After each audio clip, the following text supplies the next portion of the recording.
अरे रे बाळा, टीव्हीवर दाखवत होते म्हणे आपलं आरक्षण दुसरे लोक घेतात म्हणून आरक्षण उपवर्गीकरणासाठी आंदोलन निघणार आहेत. तू नाही जाणार का रे? आई, आपण मातंग समाजातील, मी शिकलो, मेहनत घेतली म्हणून मला ही नोकरी मिळाली. जर मी शिकलोच नसतो तर हे घर, ही नोकरी काहीच मिळालं नसतं. बौद्ध समाजातील लोक जास्त शिकले, ते बाबासाहेबांच्या विचारांवर चालले म्हणून त्यांची प्रगती झाली. 13% आरक्षण हे पूर्ण 59 जातींसाठी आहे.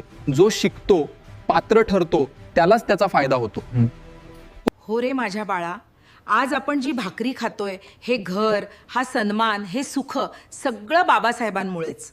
इथले मनुवादी लोक फोडा आणि राज्य करा असं राजकारण करत आहेत. एक आंबेडकरवादी मातंग म्हणून मी आरक्षण उपवर्गीकरणाचा विरोध करतो.